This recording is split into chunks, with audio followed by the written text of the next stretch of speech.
Hello everyone, a very warm welcome. Thank you for joining us today. So this is a Brunel Medical School Summer Open Day. I'm Chris, I'm your host for this session. So this is the second of two sessions that we're holding today. This is just to account for the world time differences. Just to note, we are recording the session and we'll add it to our YouTube channel later in the week.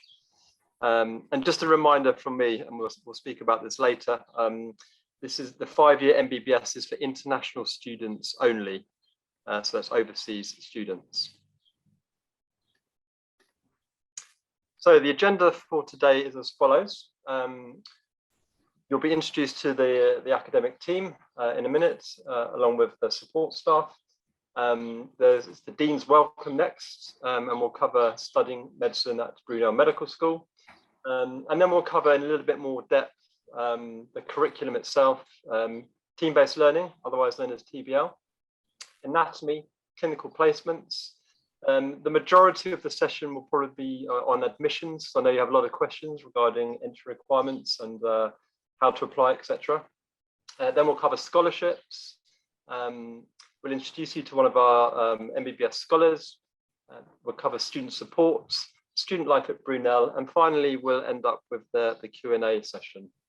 And we'll try to keep to time. We kept to time this morning, which I was quite pleased about. So to answer questions, you'll see a little Q&A function on the Zoom, which you're probably all familiar with now. So please, throughout the presentation, when we're all talking, please just put your question in the Q&A, and we'll endeavour to answer them either by text. I may interrupt the academic to ask them the question, or we can just save them up to the end. So a bit of a mix, but we'll aim to cover all of your questions by the end of the session. Okay, so without any further ado, I'll introduce you, I'll hand you over to our Dean, Professor Naomi Lobier. Thank you. Thank you, Chris, and a warm welcome from me. My name is Naomi Lobier. I have many years of experience as an obstetrician gynecologist, as a medical educator, and as a university academic. And over the last 2 years at Brunel, I've been working hard with a very experienced and talented team putting together what is a first-class medical education program, and we're going to tell you more about it in a bit. Yes, hello everybody. My name is Mike Ferenzi. I'm the Director of Academic Affairs and the lead for admissions in Brunel Medical School. I'm a scientist by background, working on the physiology and biophysics of the heart. And I was working at Imperial College for many years in research and then in education. I moved to Singapore, where I helped set up another medical school, and now I've been in Brunel for 2 years to launch this exciting new medical school. So welcome, everybody. Hi everyone, a warm welcome from me as well. I'm Sunita Mountjoy. I'm Head of Curriculum Development at the medical school, and by background a general practitioner, or a GP, which is a family doctor based in London. I was previously at Imperial College, again working in medical education for a number of years, and now very happy to be here at the Brunel Medical School. Hello, everyone. My name is Shafina Anas, and I'm the lead for team-based learning and lead for equality, diversity, and inclusion at the Brunel Medical School. I have over 16 years of experience in higher education, both as an academic as well as in the professional services. My research interest is in EDI within the medical education, and I'm so pleased to welcome you here this afternoon. Hi everyone, so my name is Emily Griffiths, and I'm the Recruitment and Selection Manager for Brunel Medical School, which means I look after you from the point of inquiry up until when you enrol onto the programme. So I have 8 years of experience in education, primarily working with international students, and I've worked in lots of different areas, including accommodation, immigration, admissions, and English language. Hi everyone, excuse me, I'm Catherine Smith, so I'm the Head of Student Support and I'm also responsible for the SSCs, which are the Student Selected Components or the research projects that you will be undertaking from year 2 onwards. My background is I'm a physiologist, so I specialised in respiratory physiology, and I will be teaching you physiology, respiratory physiology, when you arrive here, if you come to Brunel. But also I have almost 20 years experience working within University College Dublin Medical School. And so there I was the head of teaching and learning and director of one of the programs within medicine. So we look forward to seeing you if you choose Brunel in future. Hi there, everyone. My name is Paminda Midda. I'm the Placement Partnerships Manager. I've been tasked with engaging with all of our placement providers across primary care, mental health, secondary care, and also in the community. Previously, I've worked within the NHS with various partners for over 15 years, as well as supporting over 13 different NHS frameworks. Hello, everyone. I'm Ian Jenkins. I'm Deputy Head of Anatomy. I'm an anatomist who is effectively an academic anatomist, but I'm also clinically trained, in my case, dental surgery. And I'm a dedicated anatomist. I've been an anatomist all my life, over 30 years. I've been teaching students for 28 years or more. And previous to this role, I was teaching fellow at Southampton Medical School and was very interested in the innovative and pioneering method that we have here at Brunel for teaching our students. And I'm looking very much forward to meeting many of you later. Hi everyone, I'm Lisa and I work in the international recruitment team here at Brunel.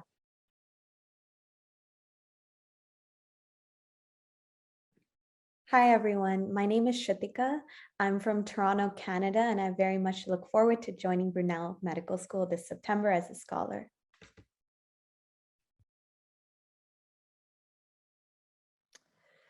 Right, well, I shall now share some more information about the medical school. And the first thing I wanted to say is that medicine is a really exciting career because there's so many possibilities. You can work as a family doctor, you can work in a hospital specialty, you can work in research, in public health, so many possibilities. And at Brunel Medical School, we're uniquely placed to give you the foundational skills that you will need in whichever career you choose, in whichever country you choose. Next slide, please. And we've been quite thoughtful about the graduates we want to produce. There are many different skills that are required, but perhaps what goes to the heart of all of this are the values: kindness, being inclusive, curious because things change a lot in medicine and healthcare and science, working as a team, and being trustworthy. So these are the important values that the school believes in, that the staff believe in, and our students will follow as well. Next slide, please. So our vision is really to create doctors with the values and the skills required to thrive in a changing world. And we have a number of areas which we work on. We know that, of course, the curriculum needs to be technology enhanced, needs to be team-based, and brings together the science with person-centered care.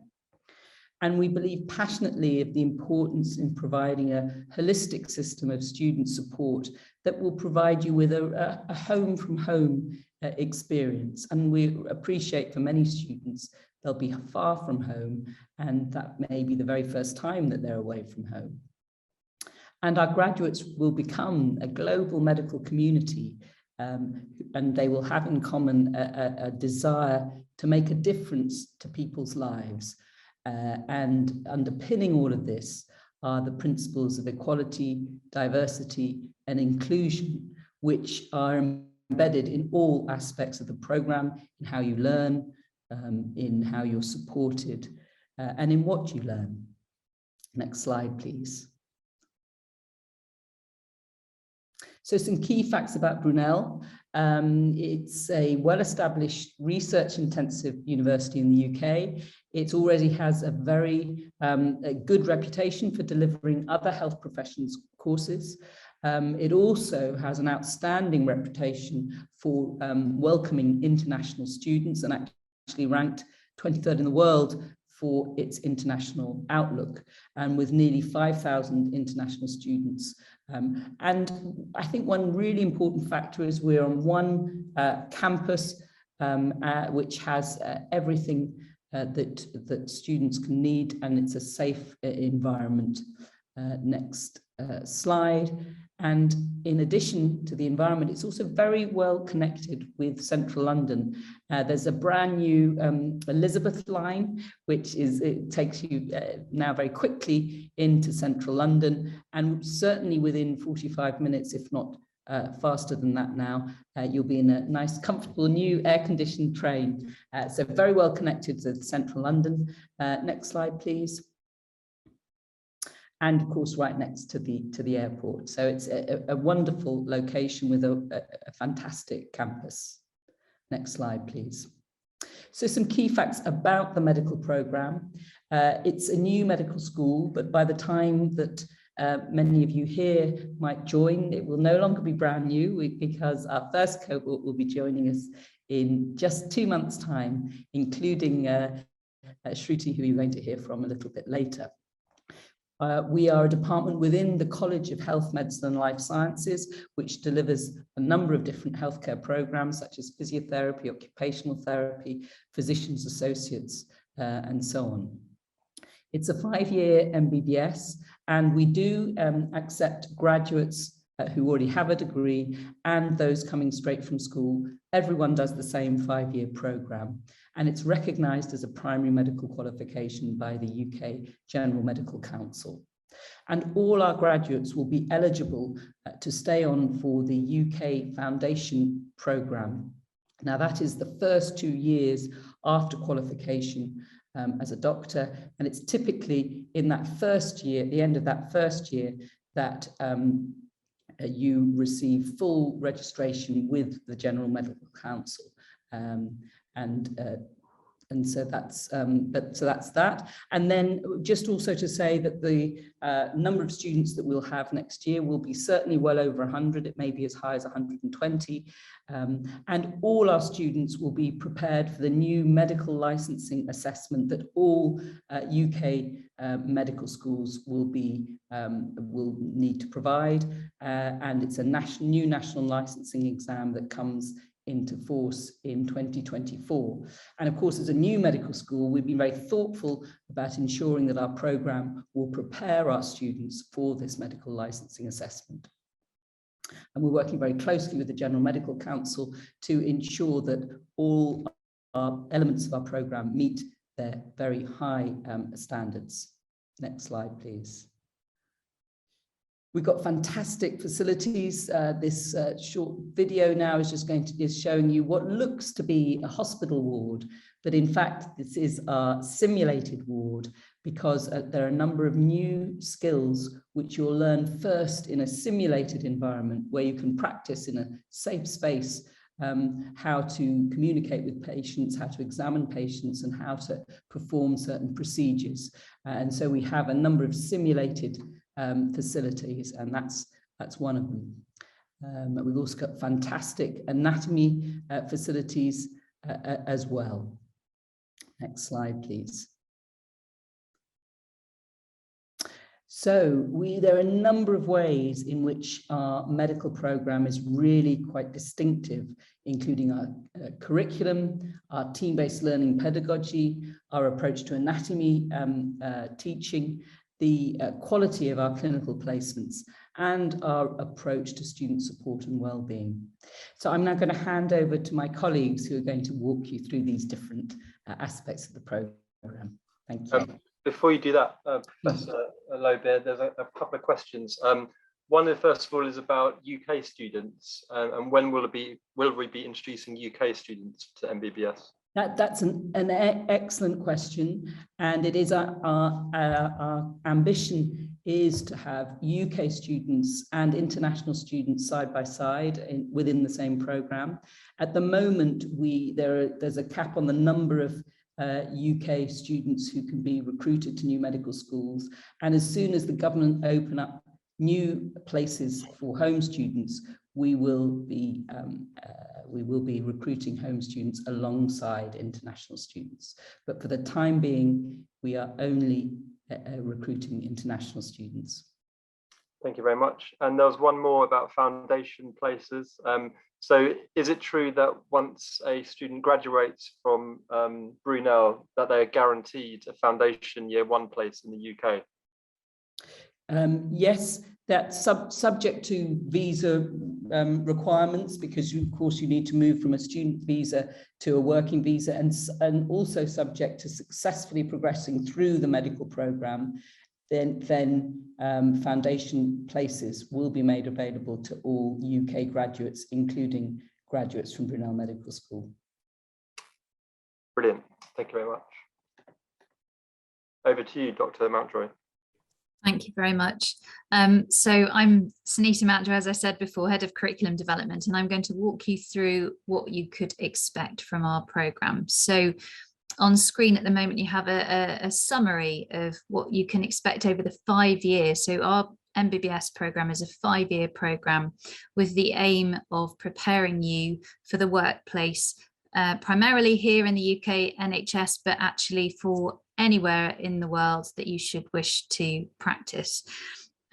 Just drawing your attention to the bottom 3 arrows going across the screen.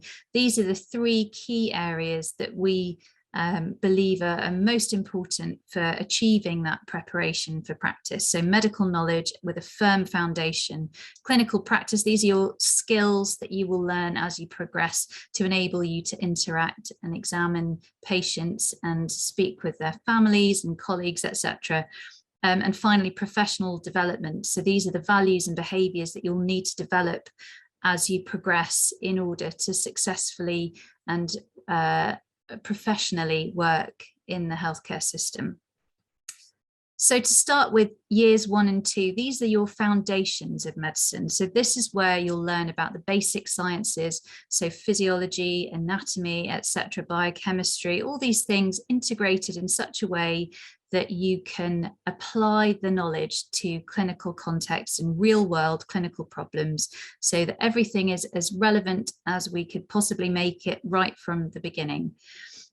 You're very early, you'd be very lucky at Brunel to have early patient contact. That's something that we've integrated purposefully very early on from term 1 in year 1, so that you get the chance to practice clinical skills and communication skills that you'll be learning first with us in a safe space, a safe environment with plenty of feedback on the campus.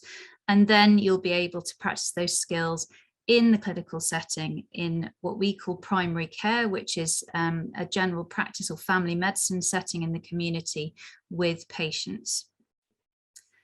Moving into years 3, 4 and 5.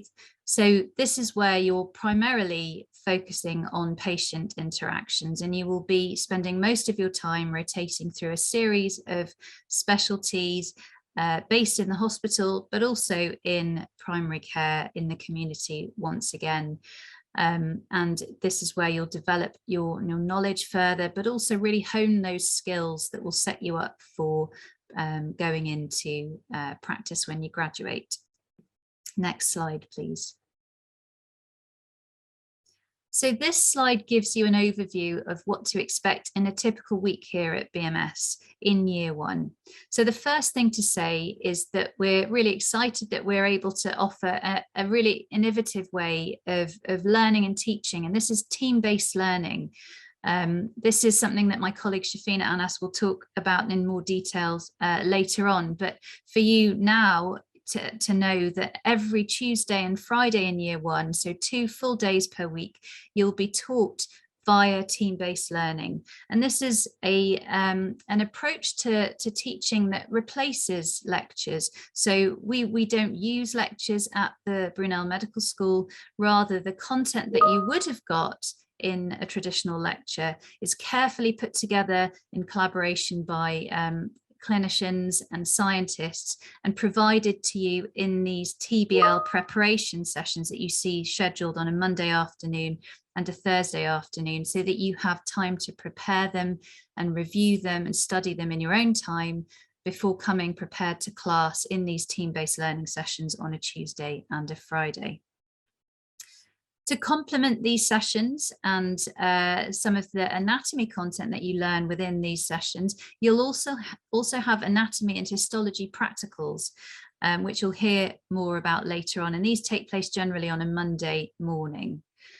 On a Wednesday morning, you will have alternating clinical skills and communication skills sessions. And these are the sessions I mentioned earlier, where you get to practice in a safe environment with lots of feedback, these skills that you're then going to apply on Thursday mornings in your GP placements with real patients. Next slide, please. So the final slide from me, just to say that there are particular things that I wanted to highlight that make us distinctive.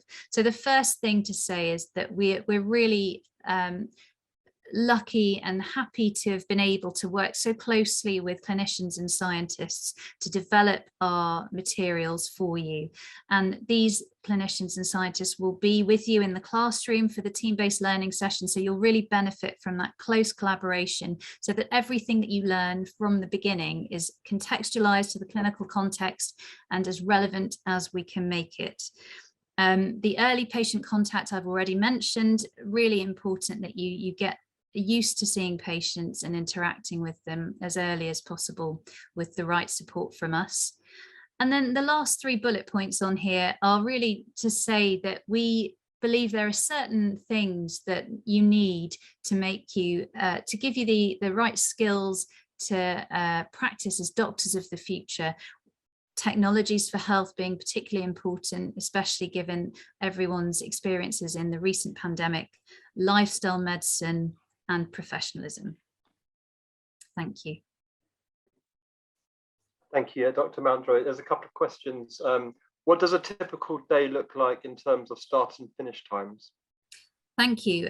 So that's a really common question that we've been getting. So the days at BMS are very similar to those you'd find in most institutions. So they start at 9 and end at 5 with a lunch break. As you can imagine, we've carefully thought about what we will give to you to do during those days. Thank you. And there's a question about weekends. How much of the weekend will be spent doing preparation for study on the Monday TBL?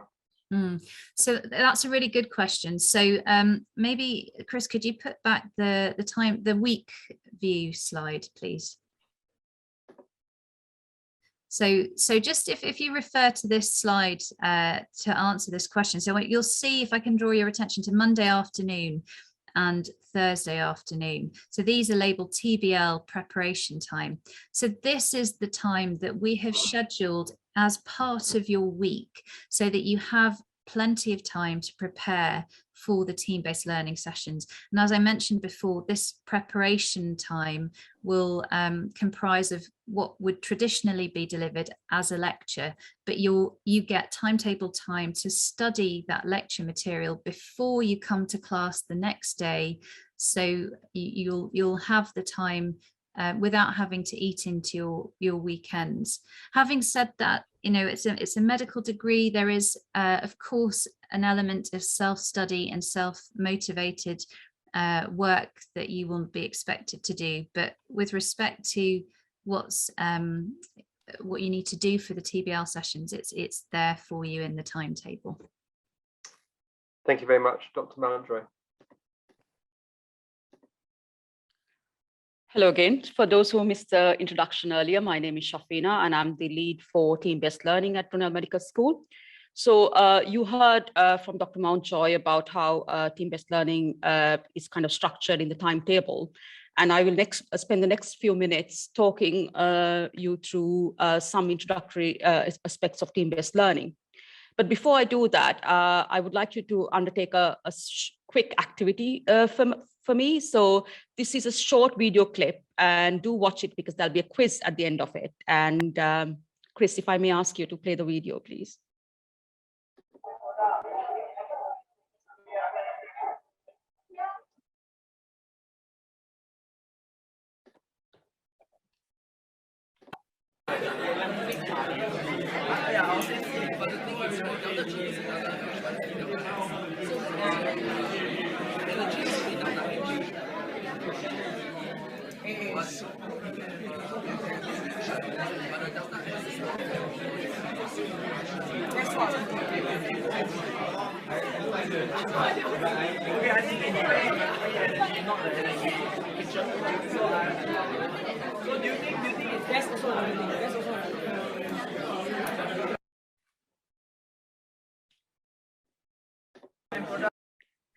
Okay, so having watched the video, can you use the question and answer function to tell me what do you think the students were doing in the video? Do you think they were discussing the lecture, doing a test, studying for the final exam, or having fun? So if you could just let me know what you think was happening in the video by using options A, B, C, or D in the Q&A function, I'll be able to pick up your answer. Okay, I'm getting A, which is discussing the lecture. A, C, studying for a final exam, I guess A. So I can see that most of the answers, the popular option is discussing the lecture.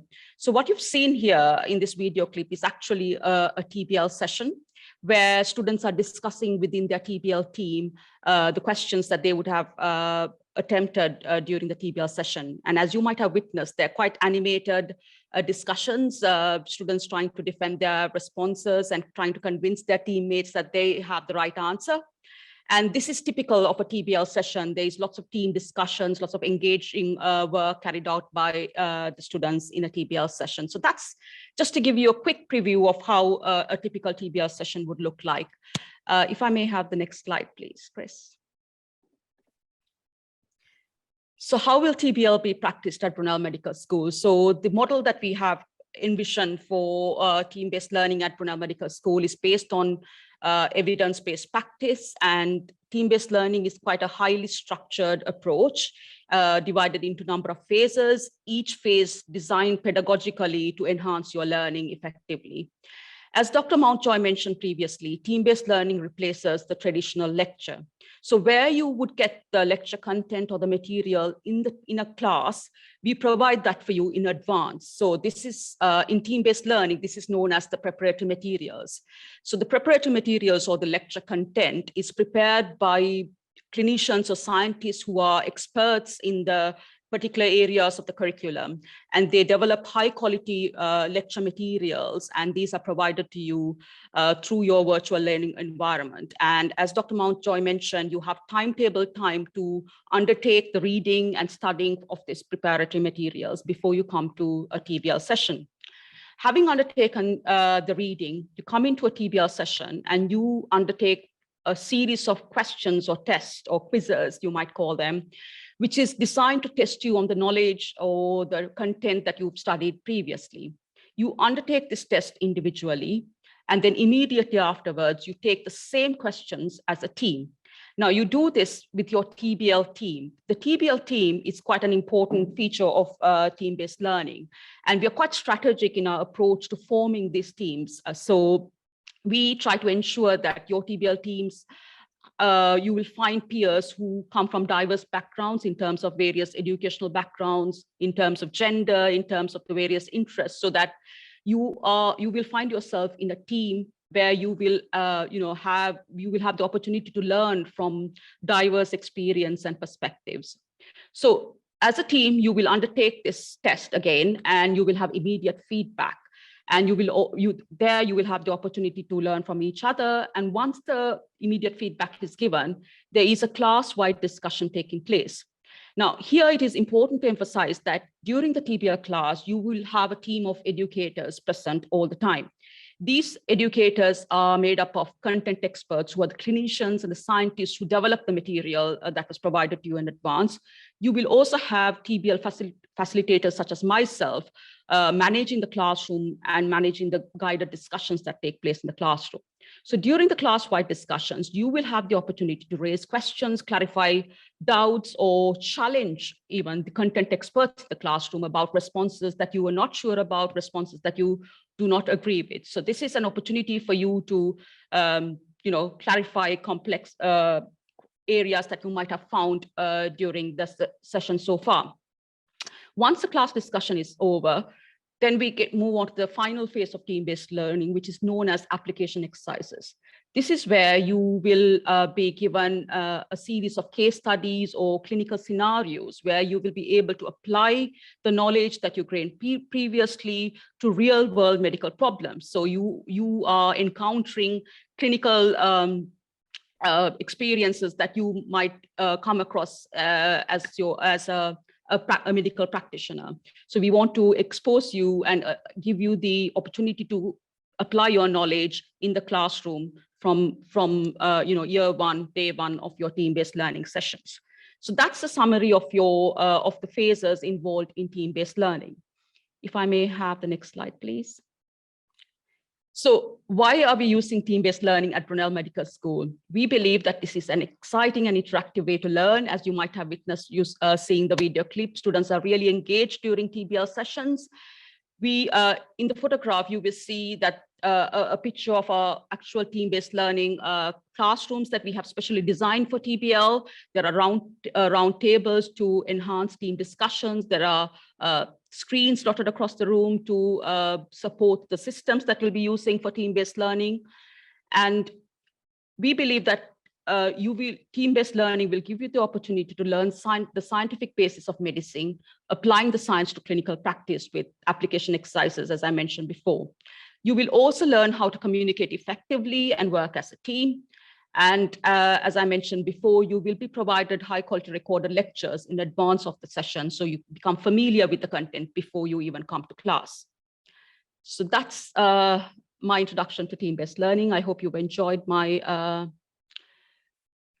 presentation. Are there any questions, Chris? Yeah, thank you, Shafina. You've actually answered a lot of the questions already, so well done there. There are a few others we can either repeat again, or some of them are new. So this is interesting. Okay. Do the TBL groups stay the same throughout the year, and how are they grouped together in the first place? So that's a great question, and I'll answer the first latter part of the questions first. So when we form teams, yes, you do stay with the same team throughout an academic year, and this is because we believe that that duration will help you develop as a team and make the maximum out of the team development that comes through. In terms of team formation, as I mentioned previously, we are quite strategic about the formation of the teams. We want to ensure that we put together teams that where students will bring in their diverse perspectives. So we will have students who've done their A-levels and come from high school, or who'd have done the undergraduate degrees and so have university experience. So we want to have the diversity of different learning experiences.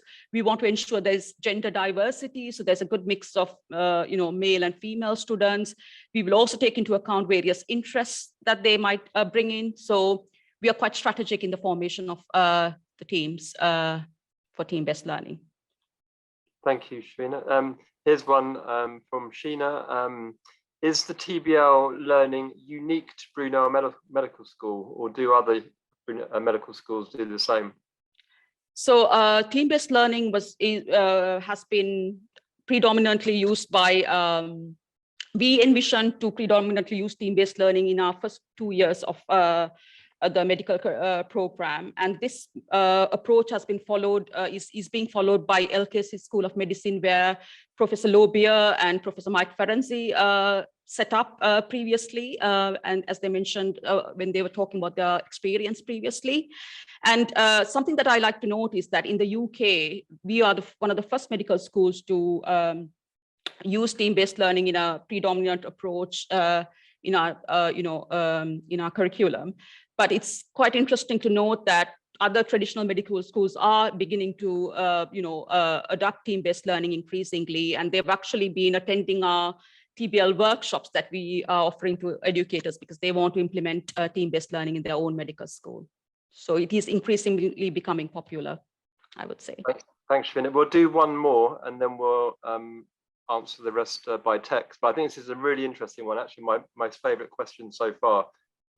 If you're an introvert, how does that work with TBL sessions? You know, would someone be at a disadvantage, for example, because they don't know how to speak up, or how does that work? Maybe yeah, go on, Mike. Can I answer that question? Sure. This is a lovely question. Yeah. In team-based learning, you are arranged in groups of 6 students, and working in teams is essential to the approach.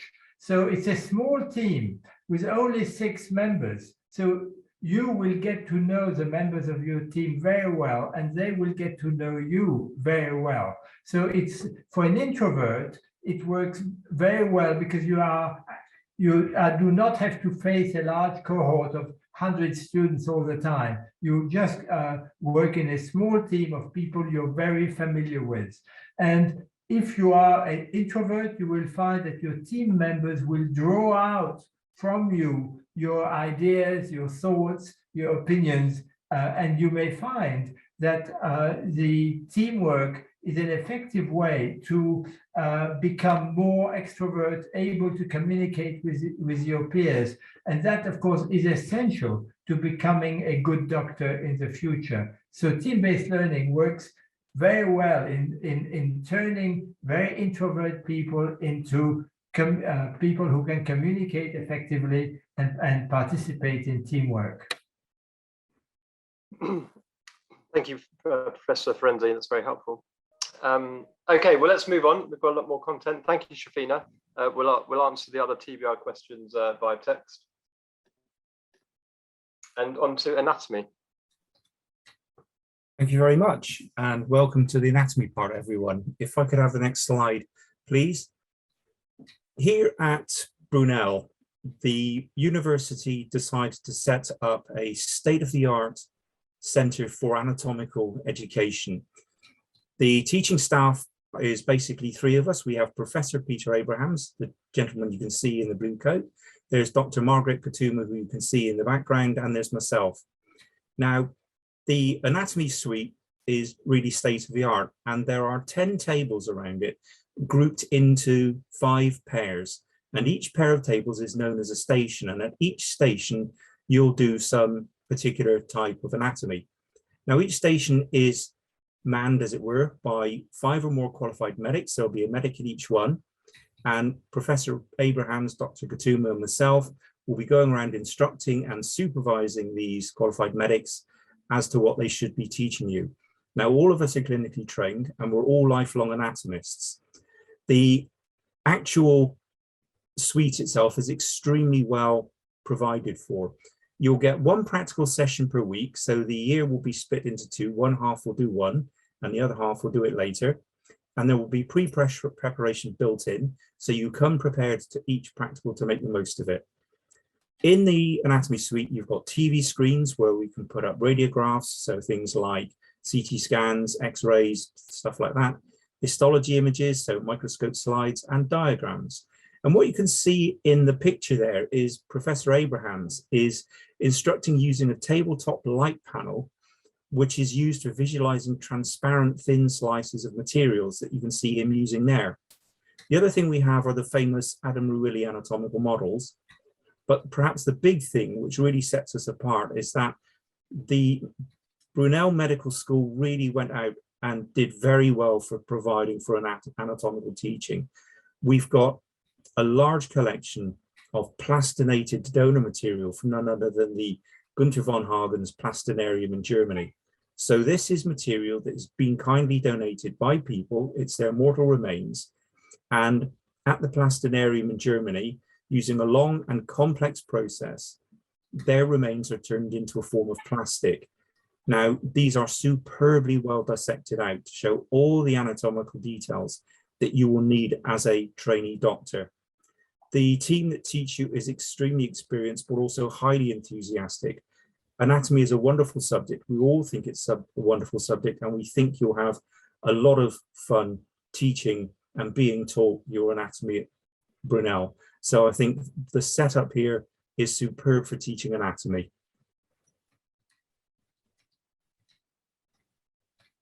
Thank you very much, Dr. Jenkins. Let me see if there's any questions regarding anatomy. Yeah, we've got the usual questions, which is great to see. Thank you. So in the anatomy department, do students get to use real cadavers for dissection experience? Yes, so the plastinated donor material is actually cadavers, but unlike other cadavers, which are preserved using smelly embalming fluid, these have actually been turned into a form of plastic. But you must remember, these are the remains of people. So these are beautifully dissected specimens of people that have simply been turned into a form of plastic. Thank you very much. Here's quite an interesting one. Are the specimens just like the ones we may have seen in Body World? Yes, they are, except they're not posed or any way, shape or form like that. They are specifically for high-level clinical anatomical teaching. Brilliant. Thank you very much, Dr. Jenkins. If there's any more anatomy questions, please put them in the Q&A and we'll answer them at the end of the session. Clinical placements. Excellent, thank you. Welcome back, everybody. If we can go to the first slide, please, Chris. Thank you so much. So we've got some exciting placement opportunities across the MBBS program. You'll be going out to clinical placements from year 1 all the way through to year 5.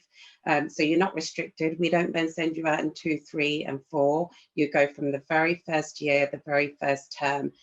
So you'll start as early as late October, where you'll experience early patient contact, and you'll have a mixture of tutorials, patient projects, observations, and home visits. All of your placements in that first term will be in GP practices, which have been cherry-picked for you, and they're all very local. We've also engaged some excellent hospitals and leading centres of excellence, including, as you can see in the picture there, the Royal Brompton and Harefield Hospital, which is a leading hospital for lung and heart transplant. The locations vary, so they're in and across London and the Southeast. For years 1 and 2, we've tried to make them as easily accessible, so they're quite close to the campus, ensuring that you can all come back and enjoy campus life with all of your peers. You'll gain some really good hands-on experience with patients, but under the supervision at all times from both your GP educators within general practice and leading clinicians at the hospitals. The locations will include, like I said, GP practices in year 1 and 2, and then in years 3 to 5, you'll go not only to GP practices, but the majority of the time you will spend in hospitals and other community settings. So for example, child development centre, sexual health clinics, mental health, as well as emergency medicine. You'll have a great mix of diverse patients. We're in London, so we're very multicultural. So you'll have access to patients from all over the world, different backgrounds, different diseases, and various treatments. Next slide, please, Chris. So in terms of our partners, so let me just talk through. I won't go through everyone intricately, but and these are subject to change, let me remind you. So we may have an addition of more partners that join us as we grow and the cohort size increases. So we've got the Hillingdon Hospital, which is very close to, again, the campus. We've got the London Northwest University Hospital, which has a very large A&E department, one of the largest actually, and they've recently invested over £21 million. They also have a hospital which is part of, so a trust is a cluster of hospitals. There's St Mark's Hospitals that belongs to London Northwest, which is known again around the world for treatment for bowel diseases. There's the Frimley Hospital, which is based in two locations, Surrey, and the other one is in Slough. And I know that our Dean referred to the Elizabeth line which is air conditioned. So you'll be pleased to know that you can actually hop onto the Elizabeth line to get to Wexham Park, which is about, I'd say, between 25 and 30 minutes. We also have partnership with West Hertfordshire. We've got to put teaching hospitals. They've been awarded teaching status not very long ago, which shows their very strong affiliation with teaching. Central Northwest London hospitals, where you'll all have an opportunity to be placed. That's our mental health provider. So you'll do a 3-week placement for your mental health block in psychiatry. Royal Brompton and Harefield, you'll all go out to the same provider there for your 1-week cardiorespiratory placement. And then the Royal Berkshire Hospital, which is in Reading, again, 33 minutes on the Elizabeth line. You'll also have opportunities in years 3 to 5 in primary care, so 1 week for each of the modules that run. I'd just like to say that all of these providers are experienced teaching providers and have experience of teaching students from all over the world, and that's why we've partnered with them, and we meet with them very regularly. And I've gone out and done a location check, if you like, so if anyone's got questions about where they might be, we're quite happy and we can tell you. Any questions, please? Thank you very much. Indeed, there are a couple. So whilst doing the clinical placements in year 3 and 5, do I still need to attend classes back at the medical school? Yes, you do. So in short, for each module, you'll have 1 week at campus, which is your teaching week. You'll have 5 weeks at the hospital. Then you'll have 1 week in primary care. So that's the 7 weeks, across 7 weeks. Thank you very much. And how do you prepare students to go out to clinical placements? I think Dr. Mountjoy, you'll be best placed to answer those. Thank you. So that's a really good question. So I think everything that we do in the curriculum is really geared towards preparing you to go out into both placements, but ultimately into practice as a doctor.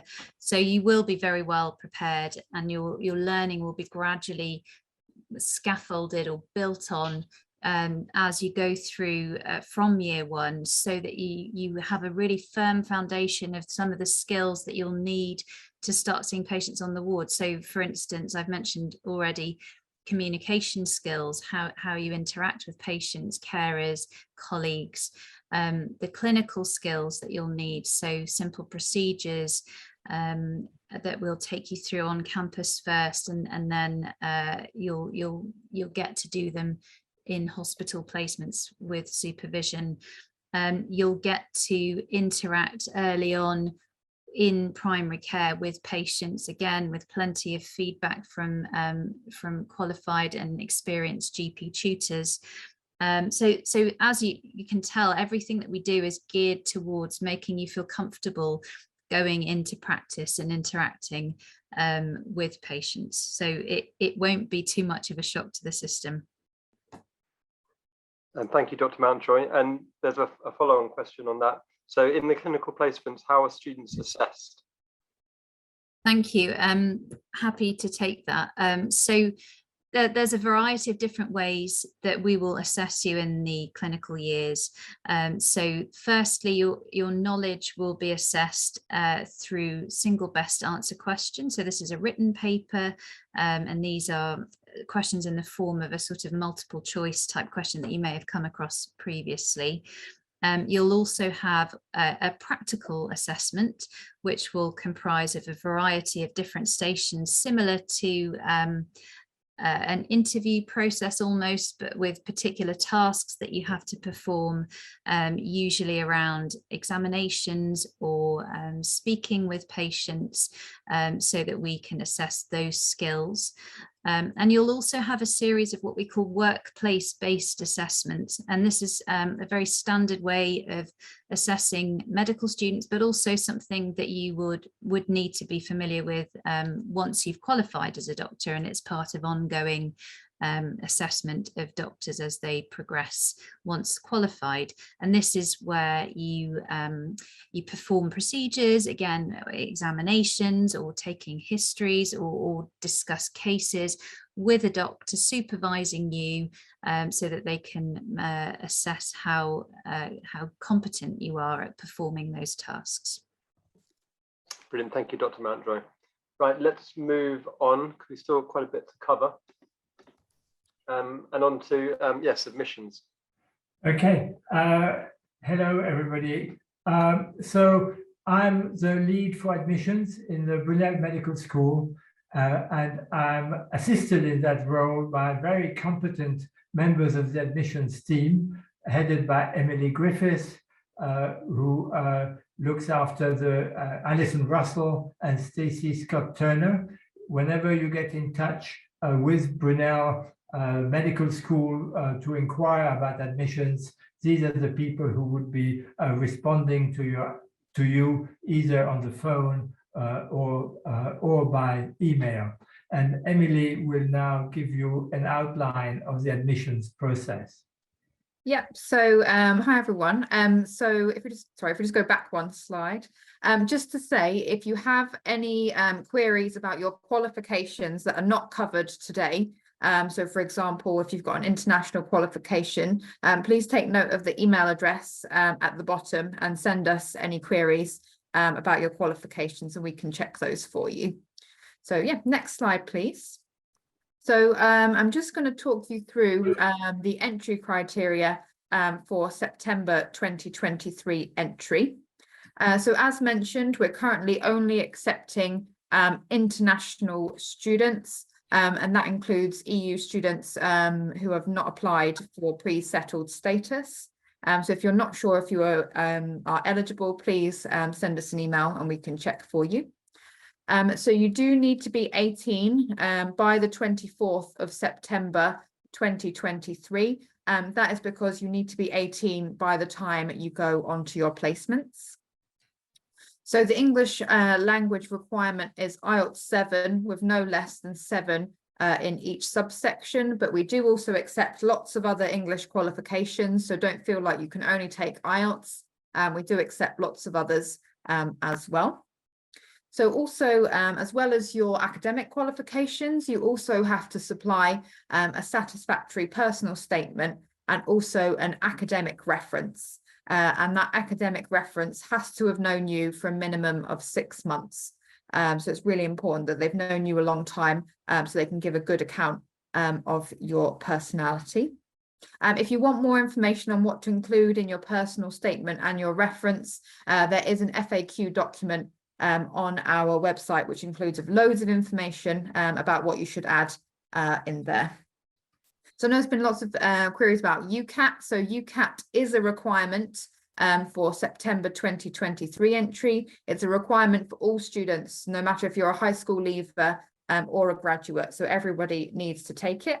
And if you're applying for September 2023 entry, you must take UCAT this summer. So you can see the dates there. So UCAT booking has already opened, and the UCAT booking will close in the 22nd of September. And the UCAT testing will be between the 11th of July and the 29th of September this year. So we don't have a UCAT score requirement, that we don't have a cutoff score for UCAT. We look at all UCAT scores. And those are ranked based on the score you receive. The only thing we don't accept is SJT in band 4. Okay, next slide, please. So this is a very generic overview of what we accept. So this is the UK qualifications, but like I said, if you have international equivalents, we can check those for you if you email us. So just as a general overview, the A-level requirements are AAB, and that has to include chemistry or biology, and it has to include either maths and a second science, and you can take any third subject except general studies. So the IB requirement is 36, and that includes theory of knowledge and extended essay, and you have to have a higher level 6 in chemistry or biology, and then higher level 5, the same as A levels with maths or a second science. So as mentioned before, we do also take graduates, and they have to have an upper second class degree, also known as a 2-1 in the UK, in a subject relevant to medicine. And we also accept masters with a merit in a subject relevant to medicine. So for maths and English, you do have to have a maths GCSE at grade B. We do accept international equivalents, so please don't let that put you off. We do accept lots of different qualifications for maths grade B at GCSE. And as before, we do require an English language qualification, whether that be GCSEs or IELTS. So go to the next slide, please. So next, I'm just going to talk about the multi-mini interview. So all students have to complete a multi-mini interview. You won't get an offer without an interview. So Brunel Medical School uses which is known as the MMI process. So the MMI is 6 scenario-based mini interviews, which each last 5 minutes and cover a different area with a different interview assessor. So an interview lasts roughly an hour. You don't need to study for the interview. It won't be any kind of like biology-based questions or anything. It's like we say, it's more scenario-based. So this MMI is used to help us select students that have good personal qualities and good cognitive skills. So once you've been through your MMI, each of your mini interviews is given a mark. And all of those marks are tallied up at the end, and you will get an overall score. Applicants with the highest score are made offers. Applicants in the middle will be made waitlist. And unfortunately, students that do not meet our cutoff score are unsuccessful. And as I say, no applicant will be made an offer without an interview. So just to let you know, our interviews run in December, February, March, and we do have a summer interview slot as well, if needed. So go to the next slide, please. So I'll just briefly talk you through kind of an overview of the selection process. So what happens is you make your application, and that is reviewed to make sure you meet that academic criteria, make sure you've got your personal statement, and make sure you've got a reference. If you meet that stage, you're then passed to our selection panel, and that's made up of lots of different academics in the medical school. And what they do is they review your personal statement and your reference to make sure that meets our predetermined criteria. And then you're ranked by your UCAT score. So if you meet all of those, you'll be invited to one of our interviews. So we go to the next slide, please. Okay, so then you'll go through the MMI process that I just spoke about, and about 6 weeks later, you'll have a decision after this ranking process in which we review your scores against other students. And then hopefully, fingers crossed, at the end, you will get an offer to study at Brunel Medical School. Next slide, please. So just a bit of general information. So applications for 2023 open both directly via our website and through UCAS on the 5th of September 2022. So not too much longer to go. There is no preference in the way you apply, so you can apply directly or through UCAS. There's no kind of better way to apply. Both are considered equally. But one thing to note, applicants who do apply directly will have to be processed through UCAS before you can receive your CAS for your visa. But this is usually done in the summer, and we'll send you lots of information about what to do for that. So the fees for September 2023 are £44,908 per year, and this only includes tuition and your placement fees. So accommodation, food, all things like that are extra. And we do recommend students have an additional kind of £1,300 per month for those other expenditures, including accommodation, socialising, all those type of things. Yeah, thank you.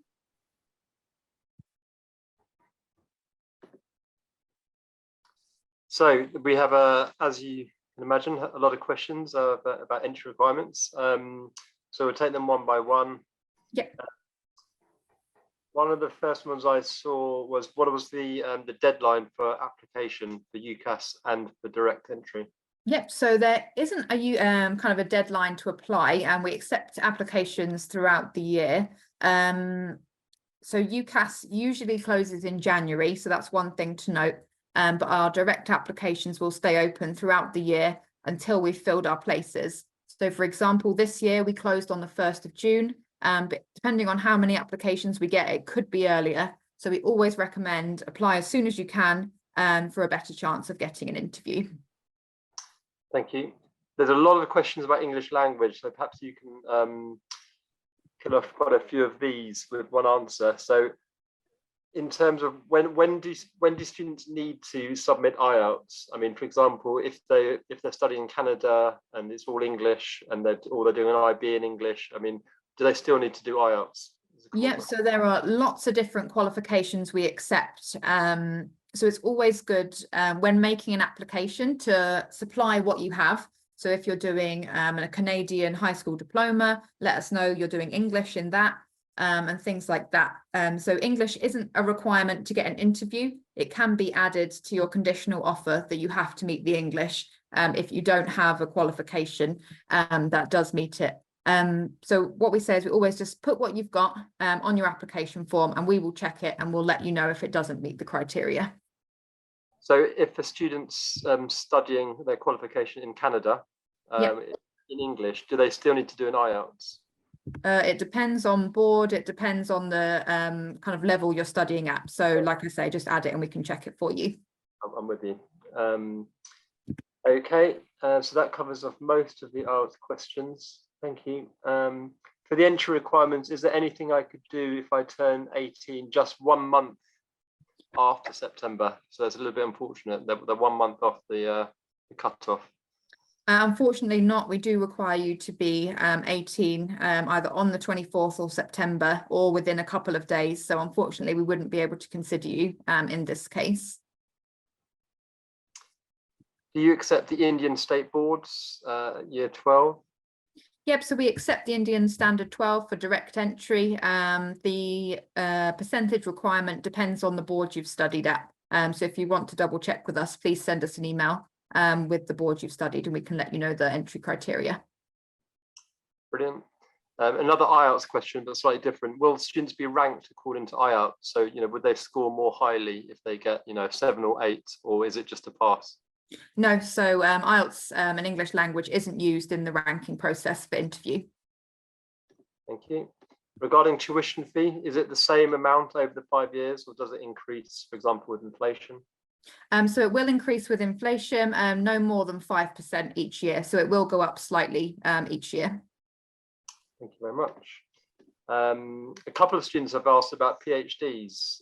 So we, of course, we accept masters and graduate degrees, but what about PhDs? Yeah, so we do accept PhDs. I know they're pass-fail, so we accept them with a pass, and it has to be, excuse me, in a subject cognate to medicine as well. And we'd need to see your transcripts and everything for that PhD. Sure. So we'd recommend students, if they're not sure if it's related to medicine, probably just send you an email first before applying. Yeah, definitely. Do check with us and we'll let you know if we can. Thank you very much. Do you accept AP scores? I think that's yes. Yes, we do, yeah. How many applicants applied for 2022 entry? That's a good question. So we had about 3,000 applications overall for our 102 places. So as you can imagine, it's quite competitive. I think in general as well, medicine is very competitive. And how many were successful? I'm guessing that's just over 100, isn't it? Yeah, so we made just over 100 for 100 places. Thank you very much. We'll cover scholarships in a minute, so hold those thoughts. I'm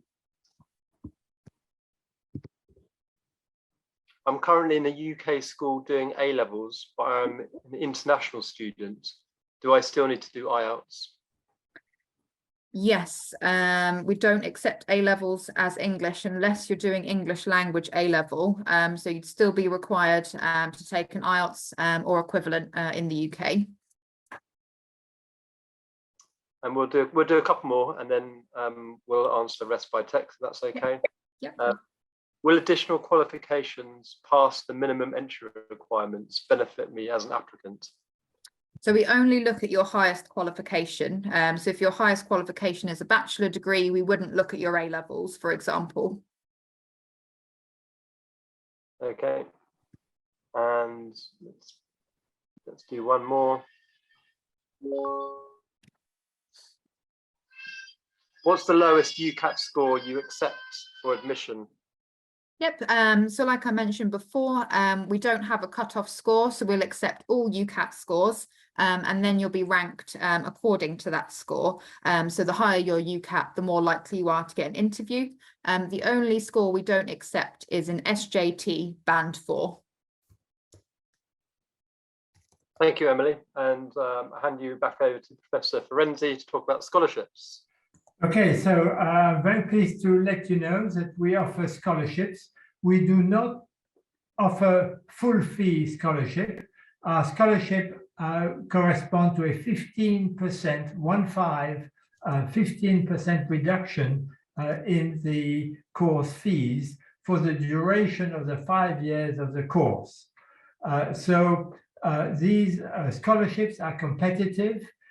We invite for interview the top performing students in their MMI interviews, and we invite maybe 10 to 15 students for interview, and then we select 5 from these interviewed students who become the recipients of our scholarships.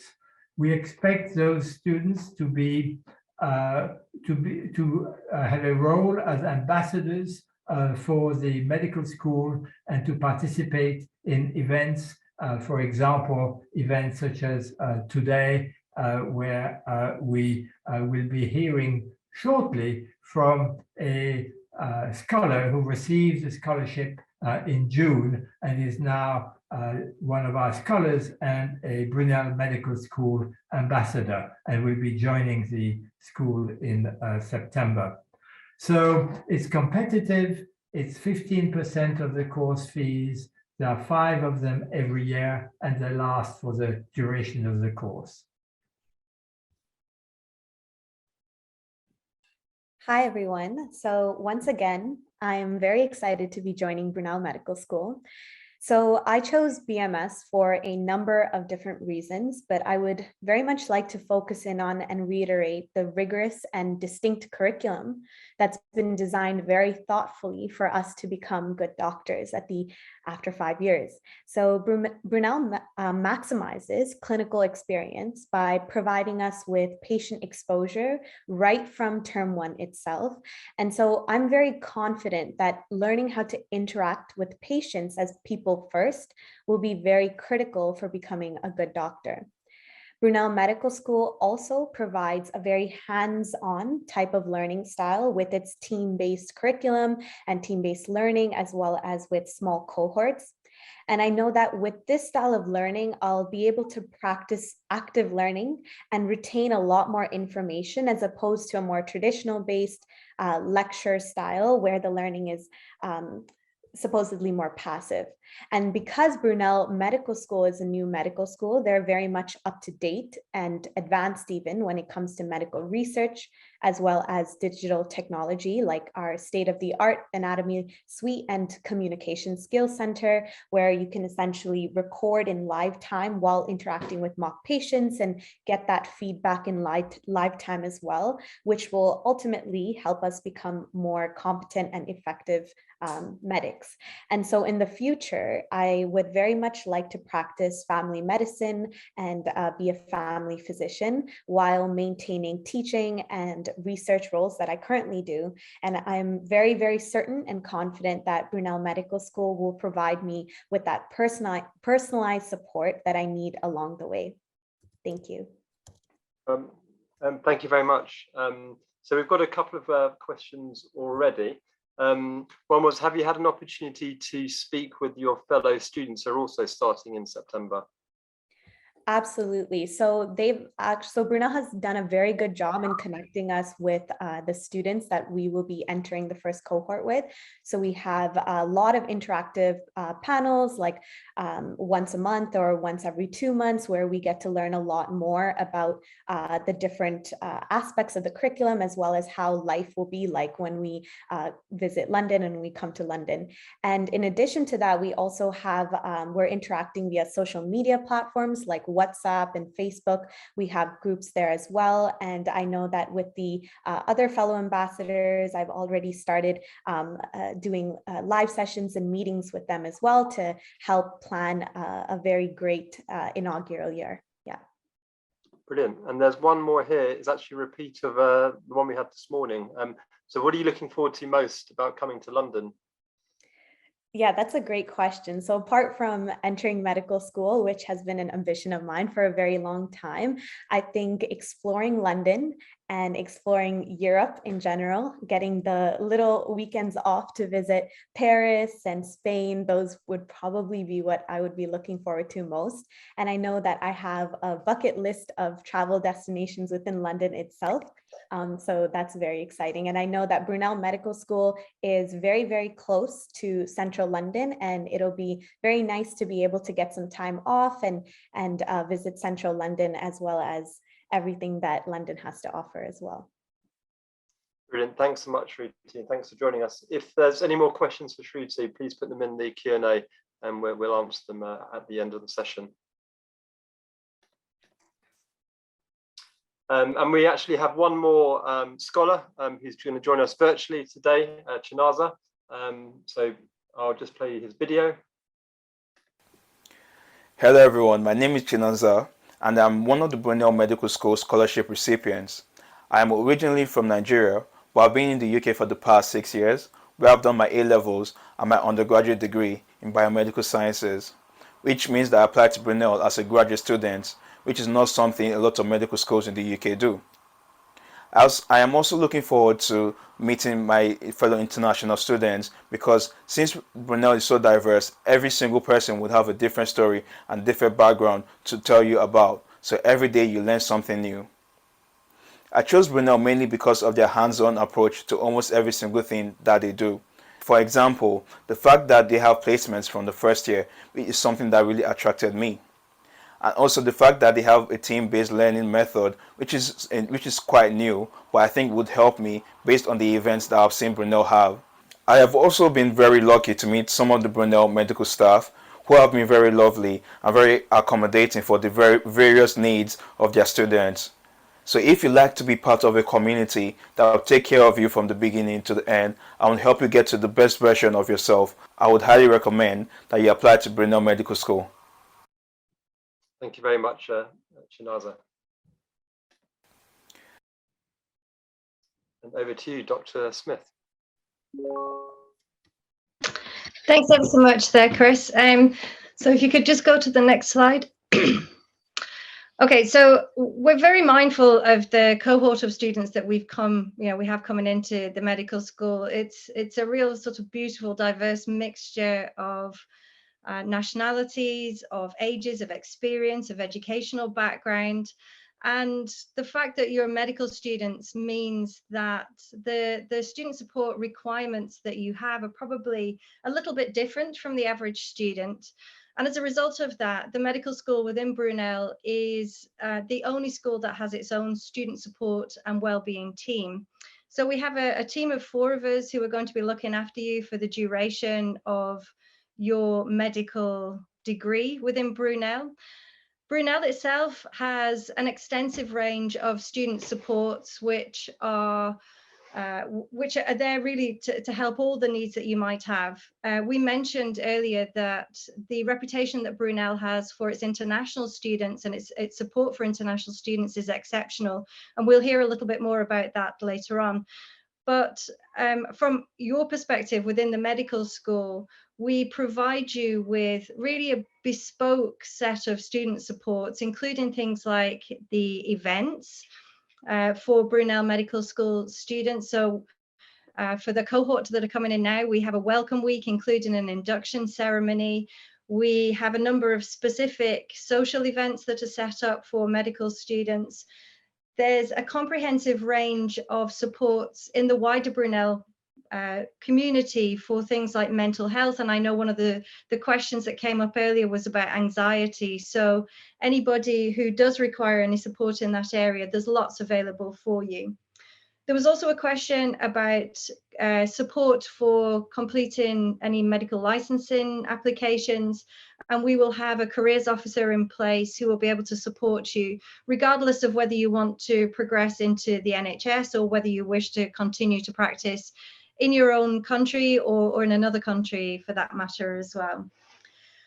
One thing that we are setting up with within Brunel Medical School, which I think is really unique, is a house system. So some of you may be familiar with a house system in your own country through the education system, but it's unusual to have that level of support within a medical school.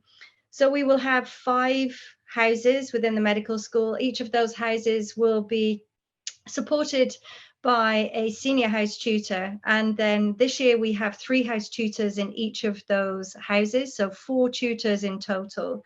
And those tutors will look after you. They'll be allocated to a specific student and remain with the student for the duration of the 5-year course. The idea behind the house system is that it provides you not with just a kind of generic support system, but it provides you with an individual support system which looks after not just your academic development, but also your professional and personal development as well. So it provides a really bespoke, individualized student support process for you, depending on what requirements you might have. Within the house system as well, we will have peer mentoring, and I think peer mentoring is really important. So once we have a full 5-year worth of cohorts, the 5th years will be peer mentoring the 4th years, and the 3rd years will be peer mentoring the 2nd years, for example. So you're not just supported within your house, but you're also supported within that house across the years and across all the houses as well. So there's a really layered student support process in place for all medical students coming to Brunel. Next slide, please, Chris. What this shows here is that layers of support. It's really important that you feel like there are a number of people that you can talk to, that you're well supported in every aspect of the curriculum. So there are, once you're in the clinical placements, for example, from the first month that you arrive, there are GP educators. Once you go into the hospitals, there are directors of undergraduate education. There are also clinical module leads as well. And they will be there to support you depending on where you're placed. There are also phase leads. So there are 3 phases to the 5 years that you're here. So phase 1 is year 1 and year 2. Phase 2 is 3 and 4. And phase 3 is your final year. You've already met one of our TBL facilitators, but there are a team of TBL facilitators who will be able to support you during your TBL sessions. And also your TBL teammates will be there as well. And we expect that you will form a very tightly knit, easy for me to say, group who you'll be able to rely on for the whole time that you're with them for that year. So there's also the house system who will be able to help you, and the peer mentors. And also we have a number of medical education fellows who are recently graduated doctors who have been through the process very recently, so they know exactly what kind of things are important to you. And all of that falls within this very bespoke and individualized, proactive Brunel Medical School student support and wellbeing team. So there's lots of layers of support for you. We're there to help you with any of the issues that you might have through your 5 years. So you'll be very well supported if you do choose to come to Brunel Medical School. I'm happy to answer any questions. Thank you very much, Dr. Smith. No questions for now. Okay, over to Lisa. Hi everyone, so I'll be talking sort of the more general things that you can access at Brunel. So not only do you get the excellent support that Brunel Medical School offer, we're also here to support you for anything else outside of medical school that you may have. Our Student Centre offers advice on visas and immigration, how to open a bank account as well, and also how to access healthcare in the UK. And they have a specialist immigration team that can give you that bespoke advice as well. And let's not forget Brunel Language Centre. They offer excellent support on academic English, which will also benefit you as well. And if you do have any spare time after all your study, then we also offer free modern language classes. And you can see there's around 9 that we offer, all the way from Italian to Mandarin. And so it's really good to access these for free as well. Just before you move on, Lisa, there's a question about the languages. So is that an actual qualification, or is it just, you know, if you're interested in it? You do get a certificate at the end, so it is an actual course, yes. Yeah, thank you. And then Brunel campus has a really lively atmosphere. We've spoken a lot about diversity and community, and that's all part of Brunel Medical School as well. But really the campus does have that really strong sense of community.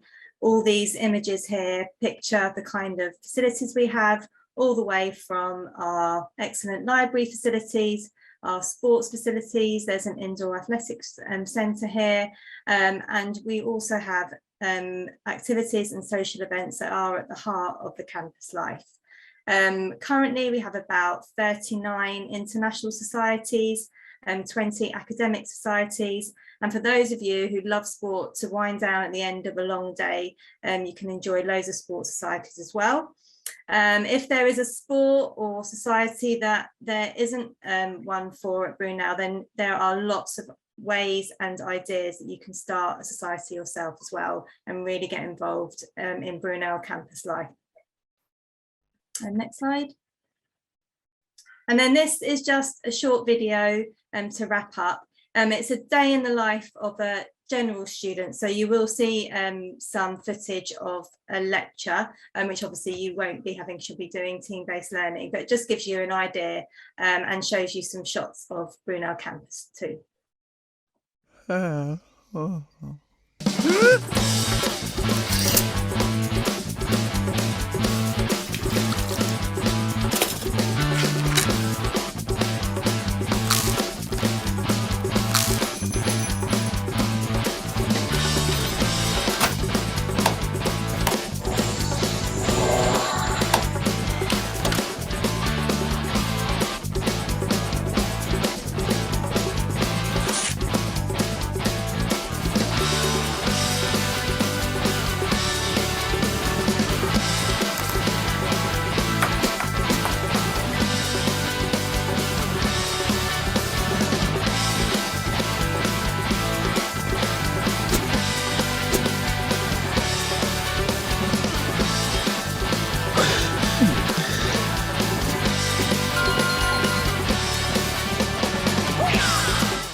Brilliant, thanks Lisa. Certainly a lot going on campus. Okay, so thank you for all your questions so far. I think we've almost answered 100 actually, so great. Let me just have a quick look, see if any left. I think Dr. Jenkins would like to answer this one on anatomy. So how are we going to learn about dissections in anatomy? So very, very few medical schools in the UK use what you would know as dissections. With dissections, that's when you do it yourself. when the material has previously been expertly dissected, and I do mean really expertly, very skillfully dissected, then we call that a prosection. And virtually every medical school in the UK uses prosections. So you won't be dissecting, but you will be looking at very expertly dissected, prosected material. Brilliant. Thank you, Dr. Jenkins. Perhaps one for Emily or Lisa. Are there any clubs at Brunel University? I think you've already mentioned quite a few of them, Lisa, already, right? Yeah, I think there's over 140 different clubs and societies, all ranging from sports to academic, and then there'll be cultural societies as well. So there's lots of students that start off their own societies as well from where they're from. For example, we've got a Kazakhstan student that starts her own Kazakh society. And it's not just for students from that area, it's for students who want to learn about the culture of a particular area as well. So lots and lots going on. Sure. You might know this answer. Someone's got an interest in blogging and editing. Is there any sort of clubs or societies based around sort of digital stuff? I'm not sure off the top of my head, but as I said, if there are enough people interested and it's something you want to start, then go for it and start your own society. Brilliant, thank you very much. I think one thing we haven't probably covered in detail at the moment is how students are assessed. So someone's asked how are we assessed in years 1 and 2? So perhaps one of the academics could help answer that. That'd be great. I'm happy to take this unless Professor Lobier or Professor Ferenzi would like to. Go ahead, Sarita. Thank you. So at BMS, we are using a type of assessment which is very well evidenced and used in other establishments, called programmatic assessment. And this is a means of assessment which is less stressful for students, has been proven to be less stressful, but very effective. And it relies upon a series of what we call low stakes assessments over the course of an academic year. So rather than having one scary big exam at the end of your year, which is sort of a very traditional way of assessing in many institutions, we have a series of smaller, less scary assessments as you progress through an academic year, and there's plenty of opportunity for feedback on these assessments, the idea being that we support you to learn from your assessments as you go so that you do better the next time. So it's really a very supportive way of assessing medical students, which we hope will give a better student experience and better student outcomes. Brilliant, thank you, Dr. Mountjoy. There's a question here about surgical internships. Are they available to medical students over the course? I would imagine, is that on top of clinical placements? I'm not quite sure. I think surgery is one of the placements that you'll be doing. You will have exposure to all the main surgical specialties in your placements in years 3, 4, and 5. And there are also two opportunities. There are also opportunities in year 3, 4, and 5 to choose a mini placement in an area of particular interest, which of course could be surgery as well. And a number of our different NHS trust, NHS hospitals have got excellent surgical facilities. So I think it's an area where you'll certainly get good experience. Brilliant. Thank you, Professor Lobier. Okay, wow, that's all the questions answered. So as Emily said, if you have any other questions, please just email the admissions team on medicine.admissions@brunel.ac.uk, and we'll endeavour to answer them very quickly. Just one more from me. If you're not already, please follow us on Instagram. You just search Brunel-Medicals-School, and you can keep up to date with what we're doing and any other virtual events that we're holding. And finally, I'd just like to hand you over to our Dean for the formal close. Thank you very much, Chris. Well, it's been, I have to say, we've had lots of very interesting questions. So thank you for all your questions. And I hope you found it, an interesting event. And we look forward to maybe seeing a number of you here in future. So thank you very much. Bye-bye. Bye. Bye. Bye-bye. Thank you. Bye-bye.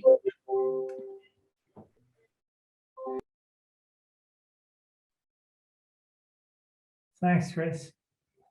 Thanks, everyone. Cheers.